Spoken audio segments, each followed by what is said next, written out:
السلام عليكم حبايبي، ازيكم عاملين ايه؟ يا رب دايما تكونوا في احسن صحة واحسن خير. اللهم صل وسلم وبارك على سيدنا محمد وعلى اله وصحبه اجمعين. ما ننساش من دعواتنا كده واحنا صايمين.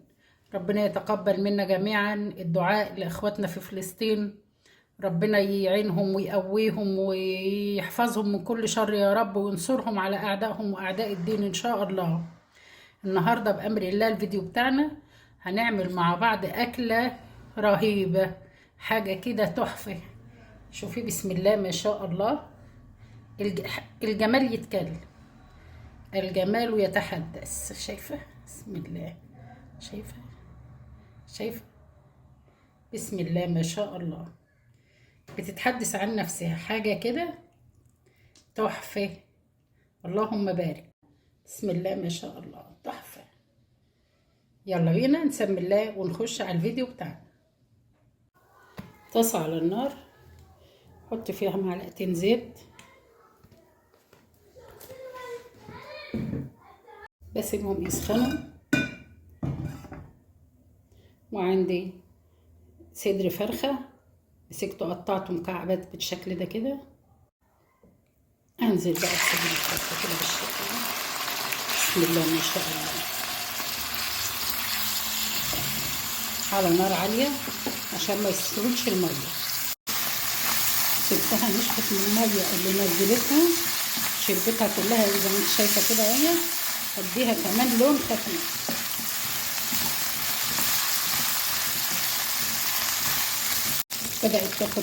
بدأت تاخد معايا اللون الخفيف زي ما انت شايفة كده اهي.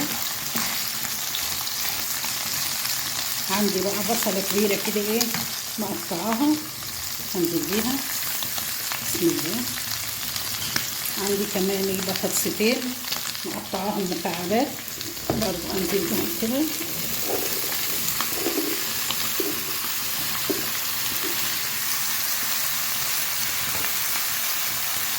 عندي جزرتين مقطعاهم مكعبات برضو.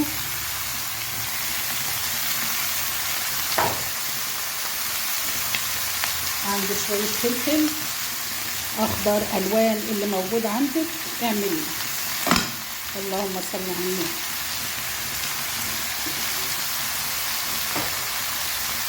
عندي كمان شوية من البسلة.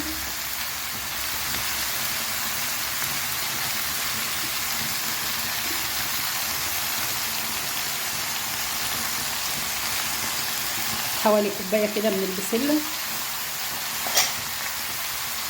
وعندي 3 حبات من الطماطم مسكتهم بشرتهم. لو عايزة تقطعيهم مكعبات شيل القشرة بتاعتها. تمام. عندي بقى البهارات بتاعتي. البهارات بتاعتنا بقى معايا معلقة من الفلفل الأسمر، معلقة صغيرة خالص.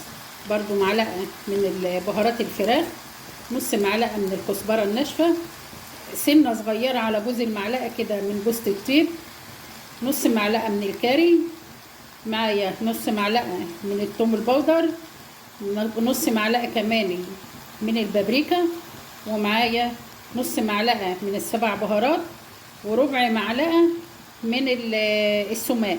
تمام. ونص معلقة من الهيل المطحون او حبهان المطحون. بنزل بالبهارات بتاعتي دي كلها. بسم الله ما شاء الله. والملح كمان. تمام. عندي بقى كيس صلصة صغير او معلقتين من صلصة الطماطم او معجون الطماطم، بنزل بيهم كمان. بسم الله.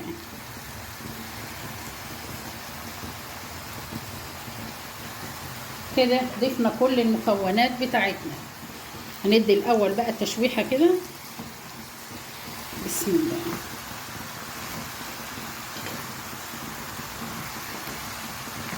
الصلاة على حضرة النبي.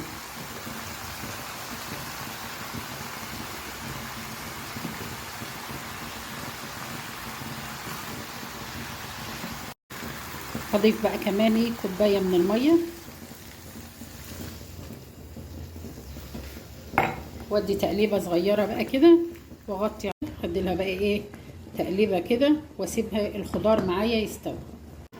في الوقت ده على ما الخضار بتاعي يستوى هجهز شويه بشاميل كده ايه علشان هنحتاج. بجيب صينيه احط الطواجن عليها واحط على الوش كده ايه رشه من الجبنه.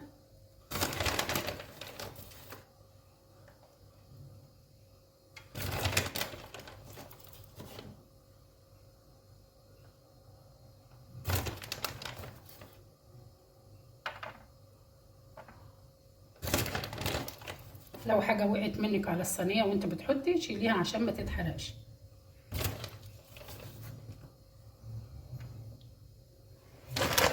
تمام. بعد كده بجيب البشاميل بضيف برضو لبن لحد ما بتاخدي القوام المطلوب. معلقتين سمنه على معلقتين دقيق وبديلهم تشويحه بالشكل ده.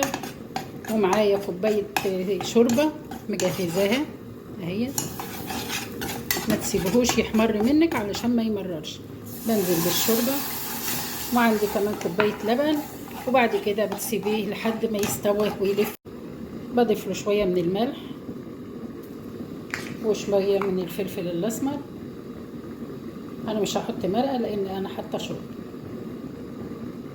رشه بسيطه كده وبفضل احرك فيه لحد ما يلف معايا. الخضار بتاعي استوى كله اهوت. بسم الله ما شاء الله. عايزه اقول لك الريحه تحفه تحفه. تمام. الخضار بتاعك لو كوبايه الميه، لو انت حاطه خضار كتير وكوبايه الميه ما سوتش الخضار وعايز شويه ميه تانيين وهو بيستوى برضه حطيله. هجيب بقى الطواجن بتاعتي. بسم الله الرحمن الرحيم. ممكن تحطهم في طاجن واحد لو انت حابه.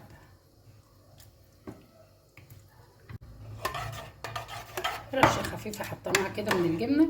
هجيب بقى البشاميل واحط على كل طاجن شويه.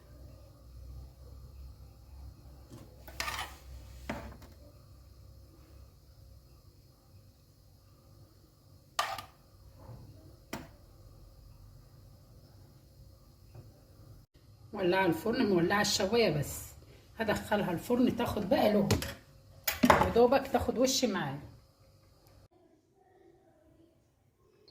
وكده بعد ما طلعت وخدت وش من الفرن بسم الله ما شاء الله، يا دوبك الشوايه بس تولعي تاخد وش على طول والجبنه تسيح. بسم الله ما شاء الله، ريحتها تحفه جميله جدا.